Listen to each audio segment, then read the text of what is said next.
آج جمعہ تھا، دن میں جمعہ تھا، اور میں نے نماز جو ہے ہندی پارک کی مسجد میں پڑھی. تو یہ جو ایک بات تھی یہ میرے دماغ میں سوتے بالکل آئی، اور میں بستر چھوڑ کے اور یہ ویڈیو بنا رہا ہوں. ہوا یہ کہ میں مسجد سے جمعے کی نماز کے بعد آخری 3-4 لوگوں میں تھا میں نکلنے والا، سب جا چکے تھے.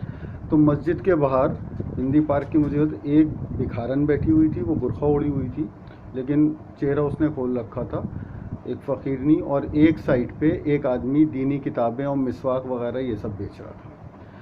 اور اس آدمی نے اپنا منہ چھپا رکھا تھا. مطلب واقعی میں مجھے لگا کہ یہ آدمی اپنا منہ چھپا کے بیچ رہا ہے تاکہ کسی کو یہ نہ پتہ چلے کہ یہ شخص یہ کام کر رہا ہے، یعنی مستحق تھا. تو میں نے سوچا چلو اس سے ایک مسواک لے لیتا ہوں. مسواک کی میری حالانکہ اتنی چھوٹی نہیں تھی پر میں نے سوچا لے لوں.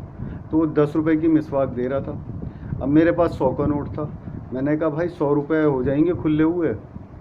اس کے پاس 100 روپے نہیں تھے. آپ سوچو، وہ سب سے آخری نماز میں 2:30 بجے والی پڑھ رہا تھا اور 2:30 بجے تک اس کے پاس 100 روپے نہیں تھے کہ مجھے وہ کھلا دے. بہرحال میں نے اس سے 2 مسواکیں لی تو اس کے پاس 80 روپے بھی نہیں تھے. تو میں نے اس فقیرنی سے پیسے کھلائے اس لیے کہ مجھے لگا یہ ضرورت مند ہے. تو اس فقیرنی نے جب پیسے کھلا کے دیے تو اس کا تھیلا نوٹوں سے بھرا ہوا تھا.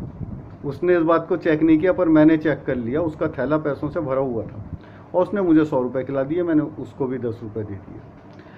مدعا یہ ہے کہ ایک آدمی بھیک نہ مانگ کے مسواکیں بیچ رہا ہے اور دین کی کتابیں بیچ رہا ہے، وہ 100 روپے بھی نہیں کما پا رہا. اس کی سیل بھی 100 روپے کی نہیں ہے. 100 روپے کماتا تو شاید 20 روپے گھر لے کے جاتا، اور جو بھیک مانگ رہا ہے اس کے پاس اتنے پیسے ہیں. تو مسلمانوں اس بات کو سوچو کہ جو حلال کی کمائی کرنے بیٹھا ہوا اور عزت سے بیٹھا ہوا اسے چھوڑ کے تم کیا کر رہے ہو. دھیان رکھیے اور ایسے لوگوں کی مدد کریے. اگر ضرورت نہیں ہے تو مسواک خرید کے کسی کو ہدیہ ہی کر دیجیے، دینی کتاب لے کے کسی کو ہدیہ ہی کر لیجیے. لیکن اگر کوئی حلال کمائی کے لیے بیٹھا ہوا ہے اور وہ بھیک مانگنے سے بچنا چاہ رہا ہے آپ کا مومن بھائی، تو اس کی مدد کریے. اللہ کے یہاں اس کا اجر ملے گا، کیونکہ یہ راز آپ کے اور اللہ کے بیچ ہوگا کہ آپ نے وہ چیز اس کی مدد کے لیے خریدی ہے، نہ کہ اپنی ضرورت کے لیے. السلام علیکم ورحمۃ اللہ